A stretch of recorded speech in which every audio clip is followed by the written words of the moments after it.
Bom, gente, vamos começar então nosso bate-papo. Deixa eu me apresentar.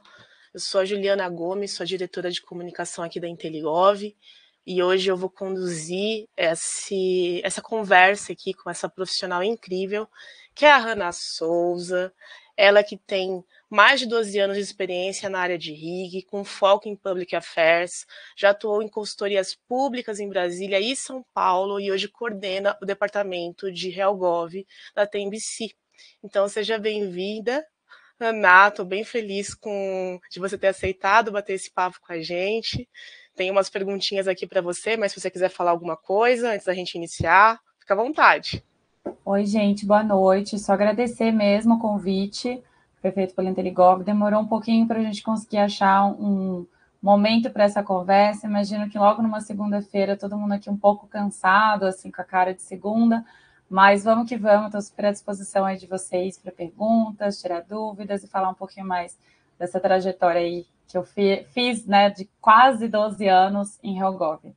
Pouquinho tempo, né? Bem pouquinho tempo. E, bom, gente, a minha primeira pergunta é bem simples, né? Como que você veio parar nessa área de relações governamentais? Por que você escolheu isso para a tua vida e tua carreira?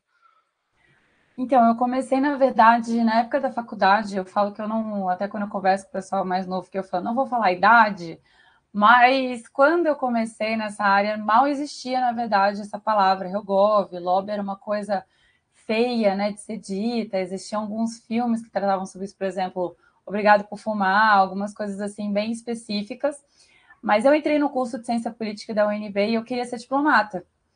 E eu acabei tendo meu primeiro estágio no Instituto Rio Branco e detestei, fiquei totalmente perdida no que eu ia fazer.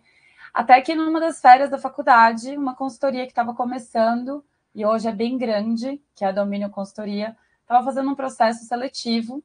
E assim, dá para perceber até nessa época como ninguém queria estagiar nessa área, porque fui eu e um amigo meu, né? Os dois competindo pela mesma vaga.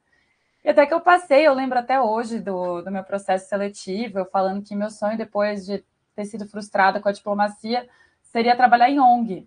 E foi muito legal, porque naquela época, eu com os meus 19, 20 anos, ele virou para mim e falou assim, olha, você não tem cara de que vai trabalhar em ONG e tal, vamos trabalhar comigo, e aí me chamou para a consultoria.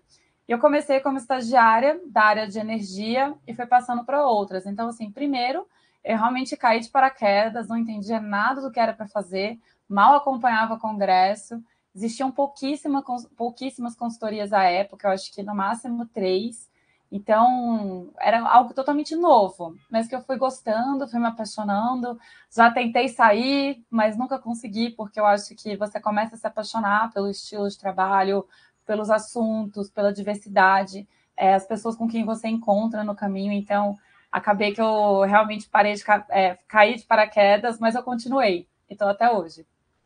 E você se especializou em consultorias, né? Assim, tem um porquê, assim, você até explicou, né, que você tinha umas vertentes e tal, mas acabou entrando realmente nessa questão de consultoria e hoje é a sua principal área de atuação. Na verdade, eu comecei com consultoria, eu fiquei 6 anos na Domínio, eu fui a primeira estagiária, fui até analista lá. Acho que a questão da consultoria, principalmente assim, no início, né, quando você não entende nada, igual eu também não entendia, fica um pouco mais fácil de você começar a compreender, né, todos os processos, é um pouco mais fácil de você ir atrás de regimento interno, porque você tem realmente que batalhar ali para conseguir, para defender alguns interesses, então você precisa ter um pouco de conhecimento do legislativo e também do executivo. Então, acho que isso a consultoria ajuda muito. Mas eu acho que, assim, hoje, trabalhando na Tembice, eu não trabalho mais em consultoria, mas eu falo que é um ótimo lugar para você começar. Né? Então, para quem tem muita dúvida, para onde que eu vou, porque você começa processos que quando você vai para uma empresa privada, você acaba tendo muito mais noção daquilo. Então, eu falo que no início eu lia diário oficial, fazia cafezinho, até hoje fazer estratégia. Então, hoje, por exemplo, é muito mais fácil eu conversar com uma pessoa que está começando na carreira, falando, olha, você lê o diário a partir disso aqui, com tantas palavras-chave, você precisa fazer tanto de mapeamento de stakeholder. É muito comum as pessoas chegarem até mim e falarem que não sabem, mesmo assim, há anos dentro desse mercado, não saber fazer um mapeamento de stakeholder, não saber um quantitativo de parlamentar para assinar um requerimento. Então, isso é muito importante, sabe? Você aprende muito mais fácil dentro de consultoria. Mas eu acho que as consultorias foram me puxando. Não foi algo só assim, vou me especializar, vou mudar só para consultoria. Eu acho que eu fui para consultoria, depois eu fui para uma empresa privada, depois eu voltei para consultoria, comecei a fazer gestão também de pessoas dentro dessa consultoria, mas tudo isso vai mudando, né? A forma como você vai tratando, mas realmente ela dá um embasamento muito maior para você conseguir, talvez, alçar voos maiores fora de consultoria. Nossa, muito bom. E aproveitando, assim, né, qual que é o papel das relações governamentais hoje em uma empresa que atua na área de mobilidade urbana, já que é o nosso tema aqui principal? É bem interessante isso, Ju, porque muita gente, principalmente quando eu vou fazer algum processo seletivo, fala assim, nossa, mas por que uma empresa de micromobilidade tem uma área de relações governamentais? Eu falo, e olha, é uma baita área de relações governamentais, viu? Uma pessoa que vive para fora, a gente tem gente dentro da Colômbia, na Argentina, no Chile, tudo isso em relacionado a questões governamentais. Mas por que que a gente tem? Hoje, a parte de micromobilidade, ela é uma, assim, acho que é um dos assuntos que mais estão em voga. Claro que a gente não vai acompanhar todos os dias assuntos específicos, mas quando a gente fala de veículos elétricos, questões de sustentabilidade, crédito de carbono, tudo isso está relacionado a uma forma de você se mover dentro da cidade. Então, por mais que hoje, por exemplo, eu moro em Brasília e sei que aqui a gente brinca muito que as pessoas nascem, fazem 18 anos e ganham uma roda, porque nada mais né, fazem do que tirar uma carteira de motorista, mas é muito fácil você pegar um carro e dirigir. Esse é o percurso natural das pessoas, né? Você faz 18 anos, você quer tirar a carteira, ficar livre e tudo mais. Então, a ideia de relações governamentais, primeiro, é tentar modificar a cabeça dos governos, né, em relação a como se mover dentro da cidade, como ocupar esses espaços públicos. Então, a gente começa trabalhando junto ao executivo, junto ao legislativo, para que a gente comece a ter novas ideias de como pensar essa cidade para todas as pessoas. Então, hoje não tem como mais ter todos os carros, então eu preciso mudar, seja pelo ônibus, seja pelo metrô, pelo trem, né, pelo VLT, eu preciso pensar naquilo que vai mover a cidade, fazer com que as pessoas se desloquem dentro dela. Então, a partir disso, eu começo a pensar também nas bicicletas. Qual o espaço que elas ocupam? Quais são os públicos que elas alcançam? Eu até brinco, muita gente assim, fala para mim, pô, eu andei de bicicleta em Nova York. Aí eu falei, mas você não anda de bicicleta em Brasília? Qual é a diferença que tem, né? Fala, porque não tem. Eu falei, mas tem uma bicicleta compartilhada, tá aqui, toma um cupom, vai experimentar, vai ver como você se locomove. Então, isso é muito interessante. Então, acho que dentro do Brasil a gente tem uma nova ideia de mobilidade, então, existe essa necessidade. A gente lida não só com o governo federal e várias outras questões que englobam isso, como o mercado verde, aí a gente entra no crédito de carbono, do qual as bicicletas hoje estão totalmente inseridas, mas também a gente começa a tratar com questões de isenções, de benefícios. Então, hoje, por exemplo, aqui em Brasília, quem tem um carro híbrido tem uma baita de uma isenção de PVA por 5 anos. Então, você pensar nessa questão do verde dentro das empresas é muito importante. Então, a gente tem atrás, né, a parte de Rogov luta por benefícios junto também nisso. Então, aqui cabe reforma tributária, cabem outros assuntos que estão totalmente incorporados ao nosso setor, mas também para como a gente leva essas bicicletas para as cidades, porque todo o processo que a gente faz de implantação, ela vem depois de uma licitação. Então, além de toda essa comunicação junto a legislativo, ao executivo, a gente também tem contato com técnicos, né, com gestores locais. Então, aí precisa realmente de uma área de Helgov dentro das empresas de mobilidade, quase todas têm. Então, até, por exemplo, Uber é uma empresa de mobilidade. Existe uma baita também equipe de relações governamentais dentro. Então, é mais ou menos nesse sentido que é necessário que se tenha uma equipe bem robusta, que compreenda esses processos para conseguir tocar a empresa da melhor forma possível. Ana, você consegue falar um pouquinho mais dessa questão de crédito, desculpa, de crédito de carbono? Porque é bem interessante mesmo esse assunto. Claro, super. Assim, vou falar muito da questão da micromobilidade, tá? Mas hoje a gente fez, se eu não me engano, no final do ano passado, ou finalzinho de 2020, eu tô meio perdida, acho que a pandemia deixou a gente um pouco doido com questões de prazo, mas foi há pouco tempo. A gente fez o primeiro leilão de crédito de carbonos pela micromobilidade, porque toda vez que você anda de bicicleta, você toca um modal, então, hoje eu vi que o trânsito tá enorme e vejo que tem uma bicicleta logo ali para que eu possa pegar. Na hora que eu faço essa troca de modal, eu deixo de emitir um gás, né, um gás carbônico na atmosfera, então eu consigo mensurar isso. Então, todos os usuários do sistema da Tembice, quando eles finalizam uma viagem, no final aparece quanto que ele foi economizado de CO2 na atmosfera. Né? Então, isso é bem interessante, a gente consegue mensurar isso, fazer todos os cálculos que a nossa área de ESG consegue mensurar e vender isso para o poder público. Então, as empresas, né, começaram a pensar nisso, várias empresas começaram a pensar nessa área de sustentabilidade, veio a questão do ESG, do ASG, né, em português. Então, pensando na sustentabilidade, a gente começou a pensar num geral. Como vender isso para o poder público? Então, todos os estados, eles precisam ter uma meta, né, e dentro dessa meta, a gente começa a vender essa possibilidade da micromobilidade, falando, olha, a gente vai conseguir vender isso para vocês, mostrar um relatório. Então, a gente envia relatórios mensais de quanto que esse CO2 não foi solto na atmosfera, porque as pessoas utilizaram a bicicleta.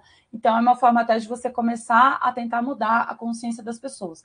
Óbvio que tem gente que vai usar a bicicleta porque ela é bacana, porque em algumas cidades ela é elétrica, pô, facilita o deslocamento, tá super na moda, tirar foto com a bicicleta elétrica e tal. Mas tem outras pessoas que já pensam nessa pauta de sustentabilidade. E existem alguns estudos mostrando que a nova geração ela é muito mais preocupada com essas pautas ambientais, sustentabilidade, do que gerações anteriores, né? Então, talvez a minha geração, ela pense muito mais no conforto, porque a gente já teve muito desconforto. A galera ali dos anos 90 já teve um desconforto um pouco maior, 80 nem se fala. Mas a galera atual, ela pensa muito além disso, né? Então, a galera da geração Z, então, pensa muito mais essa questão de sustentabilidade. Então, é uma forma que a gente começa a vender para os estados. E estamos aí tentando fazer com que o leilão não seja só no Rio de Janeiro, mas também nos outros estados do país. Bacana, que aula. Nossa, você tirou muitas dúvidas, muito interessante isso. E aproveitando também, assim, como que você avalia, tipo, o cenário atual do Brasil, né? Você até citou aí que o pessoal às vezes compara muito Nova York, né? Outros lugares aí fora do Brasil, mas como você vê hoje dentro aqui do nosso país?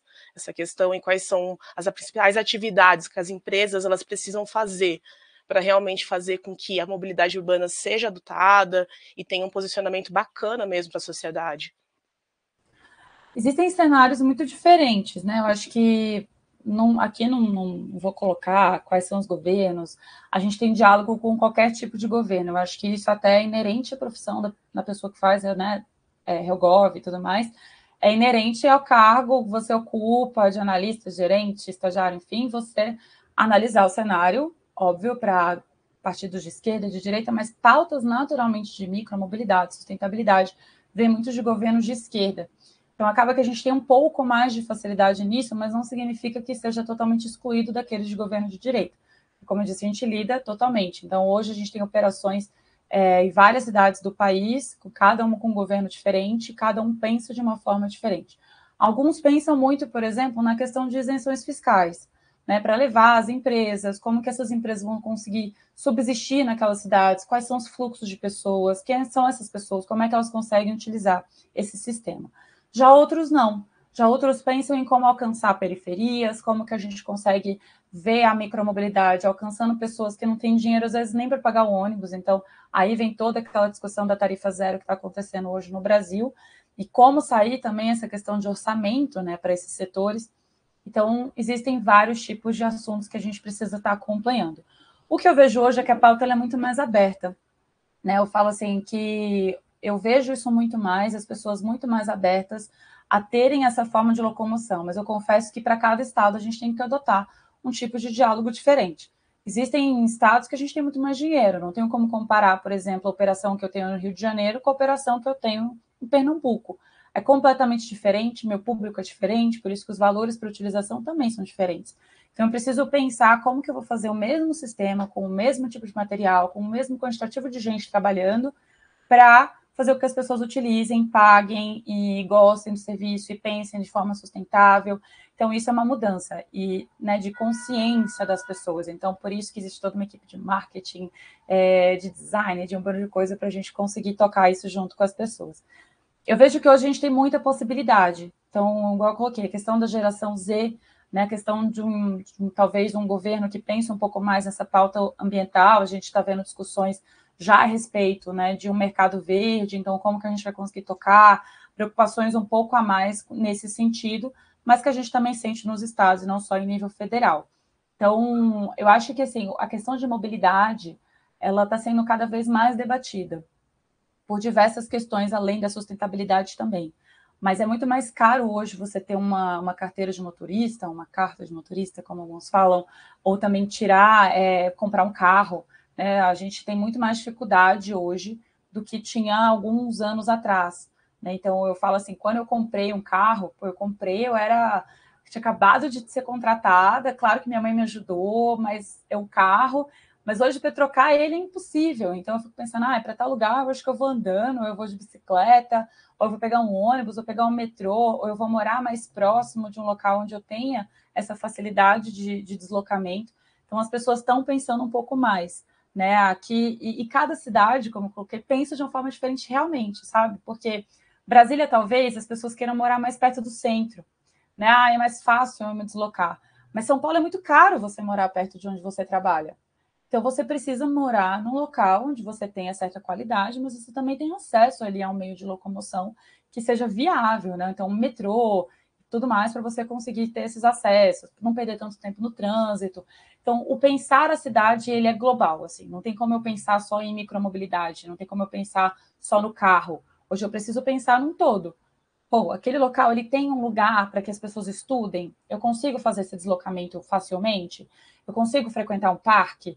Eu consigo, sei lá, ir comprar um pão antes de jantar? Então, eu preciso pensar hoje no espaço público no geral, e eu vejo que todos os estados, não só aqueles de direita, mas também os de esquerda, pensam muito nessa forma de como conectar as pessoas, e principalmente pós-pandemia, como conectá-las novamente aos espaços públicos e essa utilização. E aí, a micromobilidade é só uma parte disso que vai tentar auxiliar as pessoas, as empresas, as escolas a fazer esse deslocamento diário.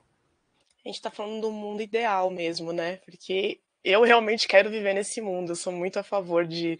Eu não tenho carro, né? Mas você falou um negócio muito interessante.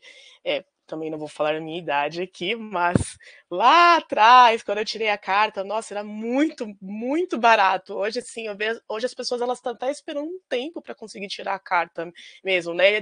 Tipo, o segundo passo de vir para comprar um carro e você também pensar na necessidade, será que vale a pena eu ter um carro hoje? Hoje se eu tenho aplicativos, né? Se eu moro perto do metrô, né? Se eu tenho um fácil acesso ao ônibus, ou realmente tenho uma bicicleta que pode me ajudar de certa forma. Então, você tocou em assuntos bem bacanas. Quero aproveitar e fazer uma pergunta para você, que quais os principais desafios da mobilidade urbana nos grandes centros, né? E a integração com outros modais é uma preocupação atual ou nós estamos muito longe disso?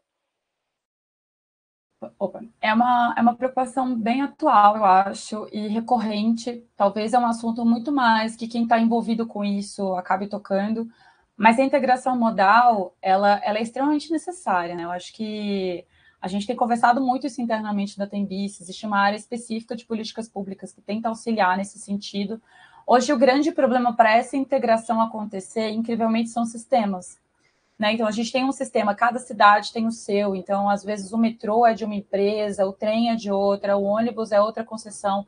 Então, essa dificuldade de um mesmo cartão pagar tudo isso é uma questão de tecnologia que precisa ser cada vez mais trabalhada. Então, acho que esse é o maior problema que a gente tem hoje, essa falta dessa integração, são os sistemas serem parecidos, similares, ou ter essa conversa. Então, a gente bem sabe, principalmente na área de Rogov, que esse diálogo entre vários atores ele é bem complexo. Então, para sair algo que seja dessa integração é um pouquinho mais difícil do que a gente imagina. Mas a questão de mobilidade, ela enfrenta um problema, eu acho que muito comum no Brasil, que a gente tenta avançar, mas realmente existem alguns imbróglios para isso, que é a infraestrutura. Né? Então, hoje, quando a gente fala, por exemplo, de micromobilidade, a gente precisa de ciclovias, ciclofaixas, vias com uma redução de velocidade, e que é muito difícil você conseguir evoluir em alguns sentidos. Seja porque aquela cidade não foi feita ou não foi planejada para ter aquela quantidade de novas vias ou reformulações de vias, ou às vezes porque existe uma própria dificuldade da população em entender que vai ter uma diminuição ali de vias para carros, que você vai ter que realmente abrir mão para ciclistas ou pedestres, então existe ainda essa cultura do carro muito forte. E até uma vez me perguntaram assim, mas vocês têm algum problema? Vocês veem, por exemplo, os aplicativos como contrários à pauta de vocês? Eu falei, gente, jamais. Eu falei, tanto é que a gente é super parceiro da Uber. A nossa proposta é sempre que as pessoas utilizem a última milha como uma bicicleta, ao invés de andar, ao invés de, sei lá, pegar um carro para, eu vou descer ali, vou ali a um quarteirão, eu vou de carro. Não, você pode pegar um outro modal, você pode pegar um patinete, você pode ir andando, mas não utilizem o carro como essa forma de locomoção, mas o resto vocês conseguem utilizar. Então, acho que o maior problema que a gente tem hoje é a infraestrutura. O país é muito grande, então é muito difícil a gente conseguir levar uma infraestrutura nos grandes centros para cidades menores que precisam dessa forma também de locomoção. Então, pensar o completo, né? Essa cidade específica que tenha tudo próximo, que a gente consiga fazer andando, que não precise do carro, onde a gente tem a fiscalização, né, das pessoas que utilizam, por exemplo, motos com capacete. Tudo é uma complicação muito grande. Então, mas hoje o principal é a infraestrutura. E para a integração, o problema maior é essa interligação entre sistemas, esse diálogo com diversos atores que a gente tem hoje. Nossa, muito bom. E aproveitando aqui, o Rafael, nosso CEO, fez uma pergunta bem bacana. Trabalhando com estados e municípios, o mapeamento de stakeholders ganha uma outra complexidade. Você tem alguma dica de como mapear essas redes de interesse e fazer a gestão desses relacionamentos? Gente, é muito mais difícil, tá? Acho que nível federal, principalmente você falando ali de executivo, legislativo, Congresso Nacional, você já tem pessoas esperando esse relacionamento, né? Então, acho que a quantidade de pessoas que trabalham com o HelGov são inúmeras. Quando eu comecei, por exemplo, a trabalhar em nível federal, era muito engraçado, porque as pessoas falavam, nossa, mas tem mesmo lobista, eles existem. Eu falei, vai numa quarta-feira no Congresso, vocês vão ver, assim, só vai ter isso. Você vai entrar numa comissão, você vai encontrar desde do cara fazendo lobby para o Ministério da Fazenda até uma pessoa trabalhando contra o Ministério da Fazenda, isso no mesmo lugar, e depois saindo para tomar um café. Isso é extremamente natural. Mas quando você trata de estados e municípios especificamente, é muito mais complexo.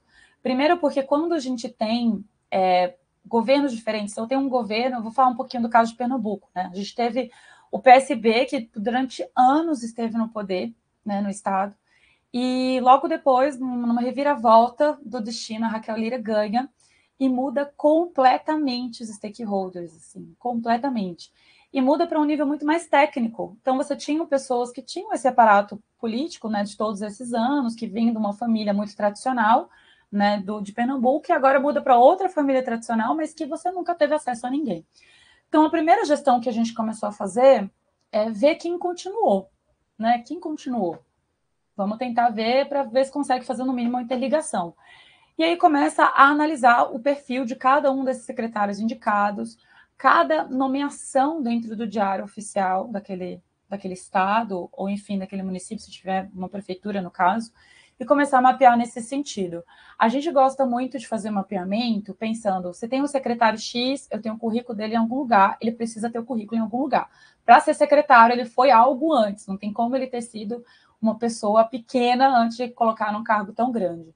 E a partir disso você vai vendo os órgãos. Então, qual órgão ele trabalhou, ou qual outro órgão outra pessoa que ele foi ligado, ele era de outro estado, ele era de um município, qual é a prefeitura que ele tinha relação, será que existe alguma pessoa que continua nesse local que possa influenciar, de certa forma, esse stakeholder ou esse ator, e a gente começa a mapear a partir disso. Então, aí começa um primeiro mapeamento, né, de onde ele veio, para onde ele está indo, quais eram os órgãos que ele participava, se ele tinha algum relacionamento já anterior com aquele político, qual é o aparato, né, de técnicos que ele vai começar a ter e a nomear, para então, a partir disso, a gente começar a mapear também eventos que ele participe, falas que ele dê, entrevistas, ou em algum outro lugar, que você começa a mapear também já como que ele vai começar a assumir uma certa posição frente àquela pasta em específico, né? Seja para qualquer cargo, né? Acho que não só secretário, mas também prefeitos, governadores, a gente começa a observar dessa forma.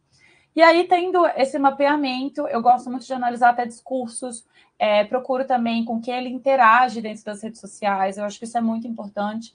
Um Twitter, às vezes um Instagram, uma fotinho com uma pessoa, você começa a ver ali como é que ele interage nisso e monta esse mapa. Então, eu gosto até de montar um mapa bem robusto, porque muitas vezes uma pessoa influencia a outra que influencia a outra. Né? O eterno, eu conheço fulano que conhece ciclano e aí ele pode me ajudar, ele pode ser mais aberto. Então, esse mapeamento começa nesse sentido, a gente marca reuniões, é sempre muito difícil também, às vezes, conseguir facilmente uma reunião, mas a insistência faz a pessoa. Então, a gente sempre consegue essas reuniões, vai, tenta criar um vínculo, se mantém visto, dá uma ligada, mantém, manda documento. Então, a gente acaba criando um relacionamento ali. Não deu certo, eu vou tentando por outros atores que podem influenciar aquele stakeholder que eu preciso para conseguir uma devolutiva interessante. Então, eu acho que assim, até quando forem fazer mapeamento, acho que no mínimo 10 pessoas você precisa ter para conseguir fazer esse fluxo. O município precisa disso, porque realmente é muito mais complexo. Você tem muita dificuldade e há uma troca gigantesca de pessoas ali. Não necessariamente o cara foi nomeado e vai permanecer naquele lugar por muito tempo. Às vezes, até num novo fluxo de pessoas, ele acaba mudando para uma outra pasta que pode ser que você precise. Então, é bem interessante esse relacionamento. Então, eu gosto de mapeamento bem robusto para continuar mantendo. Mas, assim, a gente tem seguido. Nossa, perfeito. O Matheus também fez uma pergunta aqui ó, sobre o desafio de integração intermodal. O desafio maior é a tecnologia, sistema. Por aí, o que implica mais o uso no orçamento? Pergunto no intuito de entender as ferramentas que o HellGover deve ter na abordagem de um stakeholder do tema. Hoje o problema maior é a tecnologia, né, Matheus? Porque cada um tem a sua tecnologia. Então, por exemplo, a Tembice, ela é uma startup de tecnologia voltada à mobilidade. Mas a gente tem, por exemplo, aqui em Brasília, quem tem o cartão mobilidade não é a CEMOB, apesar dela ser a grande gestora, é o Banco de Brasília. Então, você precisa ter uma interligação aí da área de dados, e aí vários outros documentos para proteger, LGPD e tudo mais. Então, você tem esse sistema e você precisa ter uma ligação ali com o pessoal para conseguir fazer essa interligação. A gente já viu sistemas super fáceis de conseguir fazer isso, né? Então a gente faz, mas, por exemplo, aqui em Brasília, o gestor do ônibus é o mesmo gestor do metrô. Então você tem uma certa facilidade aí para conseguir fazer essa interligação entre os sistemas. Mas quando você vai, por exemplo, para São Paulo, é extremamente mais complexo porque você tem uma empresa que tem o controle do metrô, outra que tem do trem, outra que tem do ônibus, e aí você entra num fluxo muito difícil de sistema, porque um mesmo cartão, você tem que vender primeiro a ideia de um primeiro cartão, que esse cartão vai ser utilizado para todos esses sistemas, e não falar, primeiro, como é que a gente vai fazer para cortar? Como é que a gente vai fazer isso, vai fazer aquilo? Então, às vezes, não é tanto orçamento, tá? Primeiro, vem muito disso do sistema. Quando você lida com gestores públicos, você lida também com vontades. Então, você precisa ter a boa vontade de ter algum gestor que te ajude a seguir isso para frente. Então, é um pouco mais complicado. Tá? Então, hoje, por exemplo, a dificuldade que a gente tem na cidade de São Paulo é conseguir colocar numa mesma mesa todos esses gestores dos mais diversos modais e falar, galera, vamos usar o mesmo cartão? Aí eu falo, não, porque eu vendo meu cartão para tal pessoa, para mim não é um benefício ter isso.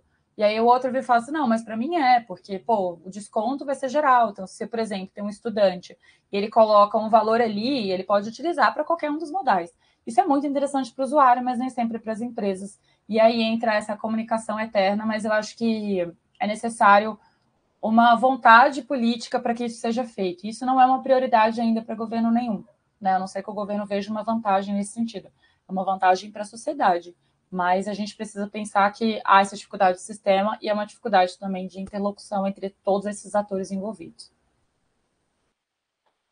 É isso. E aproveitando também, você comentou bastante disso, mas assim, as principais políticas públicas hoje que você realmente é, você realmente verifica que faz parte dessa questão da gestão da mobilidade, assim, como que você enxerga esse cenário, assim, o que a gente precisa fazer realmente em âmbito político, quando a gente fala de políticas públicas?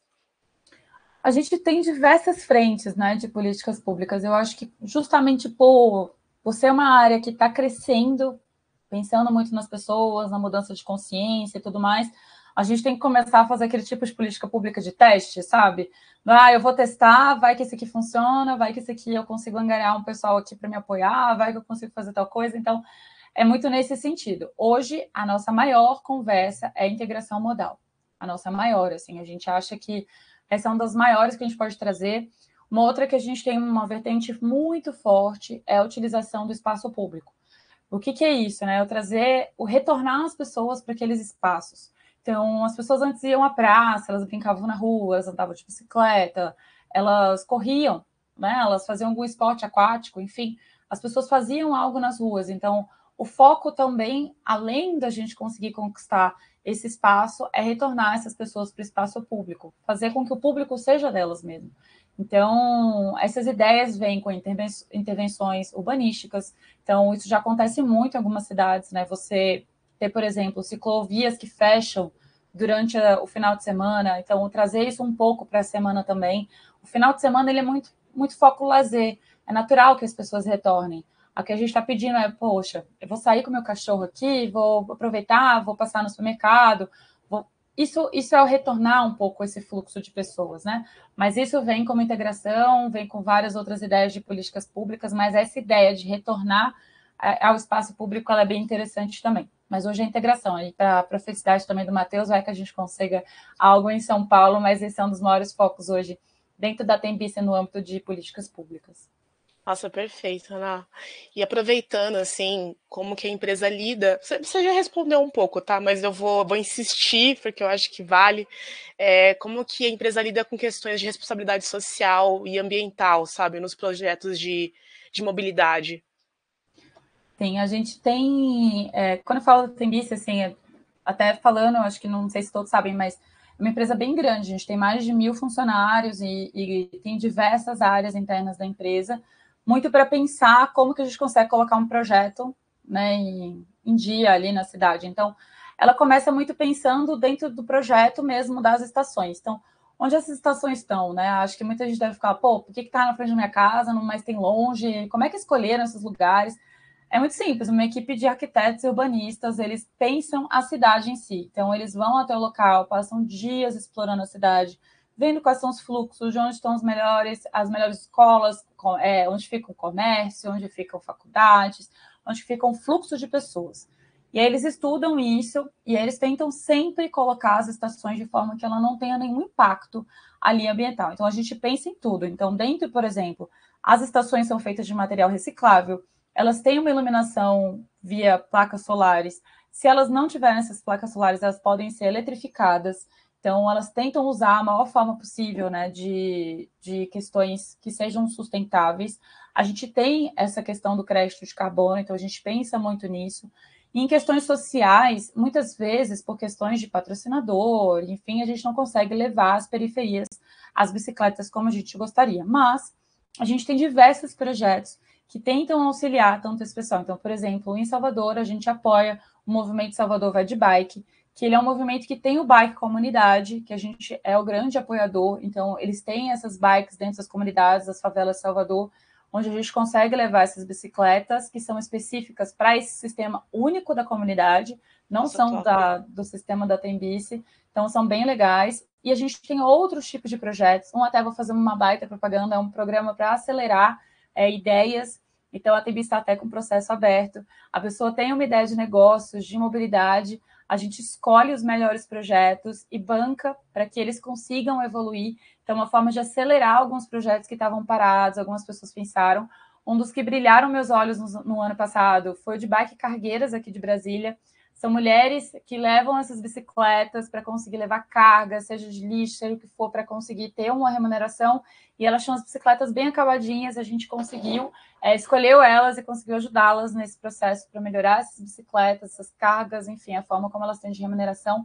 Então, a gente está sempre pensando em como ajudar também. A gente é super próximo a cicloativistas, a gente conversa muito com eles, toma ideias, vê como que a gente consegue chegar em alguns locais. Então, acho que essa conversa bem geral, né, de como a gente consegue pensar a cidade, como chegar nas periferias, mesmo que de forma indireta, como que a gente pensa a cidade em si, a sustentabilidade, como que a gente consegue levar isso para dentro dessas cidades, é sempre uma pauta que principalmente a nossa área de Helgov está pensando. Nossa, top demais. Muito legal os projetos que você falou agora, que você mencionou. E agora eu vou mudar totalmente a pauta para defesa de interesse. Vamos falar de defesa de interesse por aqui. E quais são as maiores dificuldades que você enfrenta no momento de executar essas estratégias de estados e municípios, assim? Né? Indicar o elevado número de informações e dificuldades para processá-las. Como é que é esse processo para Acho que você? não, acho que assim, dentro muito do que a gente conversou, né, acho que questão de consultoria, quando você trabalha na consultoria, você pega, pelo menos nas que eu trabalhei, você Uhum. lida com vários setores totalmente diferentes. Então, acho que esse é o primeiro desafio que a gente tem, é entender um pouco de cada área. Então, até quando eu entrei na Tembi, você falaram isso para mim, você vai cuidar de tantas cidades.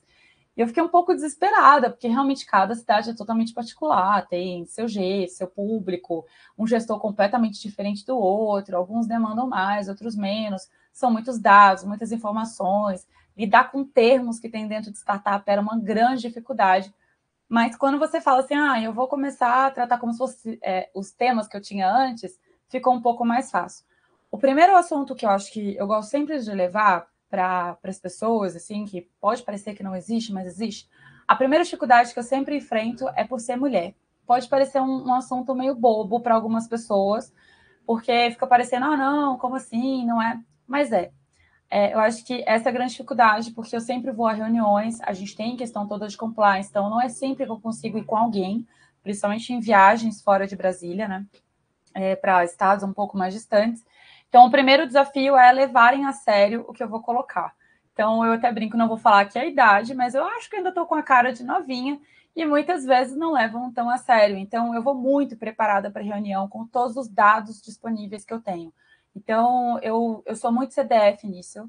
Eu realmente estudo cada ponto do que eu vou falar, dados específicos. Eu sei das minhas cidades, assim, que eu coordeno, completamente, eu sei o que está acontecendo, eu me envolvo, eu sei dos dados, das informações, quantidade de viagem, quais são as estações, apesar de talvez eu nunca ter ido até aquela estação específica de bicicleta, eu sei onde ela fica e quais são os problemas que ela tem. Então, bem nerd, sabe? Bem Lição de chata. Então, casa perfeita, né? assim, Para ninguém assim, duvidar. sabe? Para ninguém duvidar. Então, é muito doido. Então, isso acho que também todos esses anos dentro da área de Regov me fizeram criar essa casca e saber como que eu tenho que lidar frente a alguma pessoa, algum gestor público. Então, essa foi uma dificuldade que eu enfrentei. Eu gosto de colocar muito para as meninas, as mulheres, enfim, para conseguir mostrar que é possível. Existem algumas barreiras um pouco mais complicadas, mas que elas conseguem ser seguidas. Então, assim, até quando eu era mais nova, a forma de falar, como você se portar numa reunião, como você levar esses dados também. Então, até no início, eu só cuspi informação. Até um dia meu chefe fala, calma, você sabe muito, mas você precisa ter controle da informação que você passa. Então, acho que isso foi o maior desafio. Mas hoje, acho que o maior desafio depois de conquistar essa barreira é você, óbvio, as pessoas têm que confiar em você, então você mostrar que realmente aquele dado que você leva, aquela informação, se você prometeu algo, você realmente cumprir. Se você tem uma nota técnica, você sempre levar essas informações na nota técnica, mostrar que você conhece a gestão, mostrar que você conhece, tem domínio daqueles dados completamente, é um passo super importante. O maior desafio que a gente tem hoje é se mostrar importante dentro de vários cenários que estão acontecendo hoje em dia. Né? Então, por exemplo, se eu preciso de um orçamento, igual acho que foi uma das falou, a questão de orçamento, se eu preciso de orçamento para algo, eu preciso mostrar a importância daquilo para aquele orçamento, eu preciso dominar o orçamento. Então, eu preciso levar algo, se eu levo algo para uma reunião, eu preciso ter domínio dela. Então, eu não vou levar em pauta alguma coisa que eu realmente não tenha domínio. Então, é importante que a gente tenha isso. Mas hoje eu acho que é a priorização. Né? Muitas coisas estão tentando serem priorizadas nesse momento e a gente se mostrar como algo a ser priorizada também e pensar que a pauta de sustentabilidade hoje, ela é dita, mas ela não é algo que está, nossa, vamos tratar amanhã vai ser a pauta do Congresso sobre isso. Não, você tem pauta aí de aplicativos, né, de fake news, você tem questões de tributos, né, então essa pauta econômica ela é muito importante. Então, a gente tem que se fazer necessário, acho que hoje esse é o maior desafio, e entrar nessas pautas de forma mesmo que secundária, para mostrar a nossa importância e começar a falar, olha, a gente é importante, porque a gente pode ajudar você nisso. Então, você está com problema na reforma tributária, eu posso ajudar você em tal situação. Se você está com problema na questão ambiental, eu posso te ajudar nessa alternativa. Se a sua questão é, por exemplo, pensar em alguma questão de empregos, eu posso te ajudar a pensar de outra forma. Então, até a questão de startups tem esse poder, né? A startup de qualquer setor, ela tem um poder de trazer uma inovação tão diferente do que já se vive, que você consegue ter esse controle um pouco maior, né, para ter as conversas e tentar se enfiar ali nos termos prioritários do momento. E, Hanna, existe alguma diferença assim na tratativa com parlamentares? Né, quando atua em casas legislativas, estaduais e municipais, nesses casos? Tem diferenciação para cada um deles? Sim. Não, não tem não. Eu acho que o que você tem que lidar diferente, assim, pelo menos no meu caso, é você tem um gestor, né, de contrato. Então, o gestor de contratos, você tem que levar dados do sistema, porque é isso que importa a ele. Então, eu vendo, por exemplo, pro gestor que o que aquele sistema está fazendo diferente naquela cidade. Então, isso realmente é uma porta de entrada. Para o legislativo, a gente vai não só para mostrar o sistema e realmente, né, virar e falar assim, olha, esse sistema é legal, olha o que ele leva para sua cidade, mas eu vou com foco já em algum projeto, alguma coisa que eu quero tocar, e aí os dados também são outros, ou esses dados que eu apresento da Tembice precisam ser dados muito específicos, né, de como, assim, levar um projeto para frente, um projeto de lei que está parado, qual a importância daquilo. Mas ele é muito mais diferenciado. Eu acho que para cada... Eu brinco que, por exemplo, num dia eu posso fazer 5 reuniões com temas completamente diferentes. Em um eu posso estar falando de micromobilidade, no outro eu estou falando muito mais de entorno e como lidar com cicloativistas, ativistas, ou onde estão, por exemplo, as minhas estações, a questão do espaço público. Numa outra eu estou lidando com reforma tributária e uma medida que a gente está acompanhando, que é o PS, e na outra eu estou simplesmente falando sobre questões de mídias, patrocínios, então são assuntos muito diversos, né, que a gente lida no mesmo dia. Então, isso depende muito do meu interlocutor, mas sempre estar preparado para isso. Então, fazer aquele mapinha, fazer. Eu gosto muito do resuminho de quem é a pessoa, para saber até quem já falar. Que às vezes, sabe que você fala, ah, olha, deputado, tal coisa. Já andou, eu vi uma foto sua andando de bicicleta, e assim começa uma grande conversa sobre mobilidade. Perfeita, perfeita. E eu vou fechar aqui com uma pergunta que, por apresentar uma agenda de atividades bastante movimentada, a política local ela requer menos formalidade e pede uma apresentação muito bem apurada. Eu achei legal isso aqui. Qual o segredo para conseguir se destacar em meio a tantas informações? Como chamar atenção para os interesses em pauta?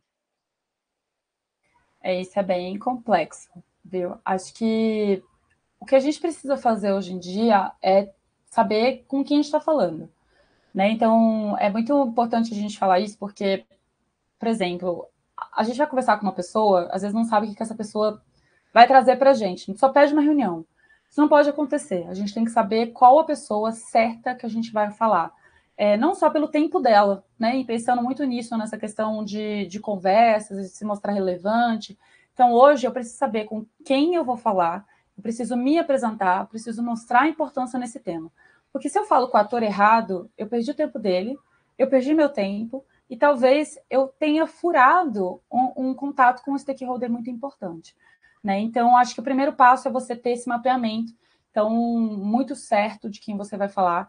Eu acho que vários sistemas, não duvido que a Inteligov tem um baita sistema bacana para você conseguir achar essa pessoa específica, e principalmente, né, as pessoas que vão te indicar, olha, essa pessoa aqui já falou uma vez de bicicleta, ou já falou alguma vez de mobilidade, já falou alguma vez de mudar as cidades.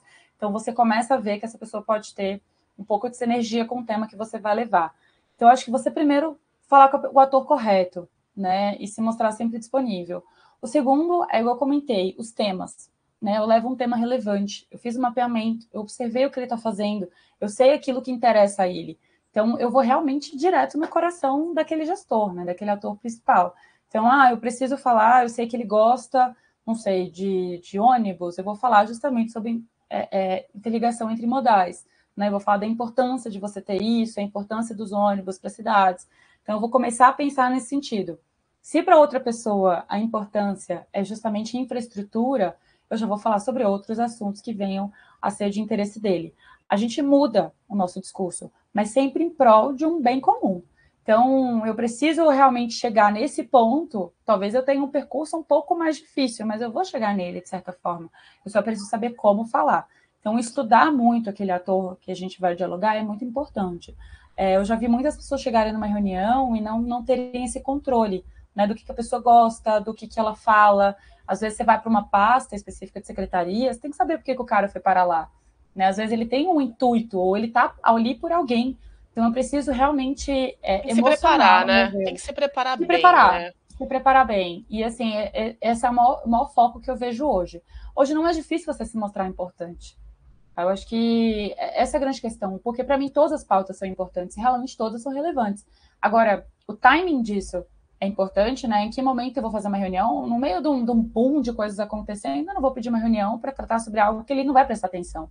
Eu vou esperar aquele momento, vendo até que ponto eu posso levar, né? Conseguir manter aqui, para no momento certo eu fazer a reunião com a pessoa certa, levando um tema que vai ser de interesse dele. E aí sempre, assim, eu vi que talvez o secretário não ficou tão atento, mas o técnico ficou, imediatamente já me coloco à disposição daquele técnico, tento trocar contatos com ele para continuar mandando, incentivando, mando assuntos para ele que sejam de interesse, para que a gente possa conseguir estar sempre dialogando e aí sim construir um relacionamento para conseguirmos chegar no que a gente deseja.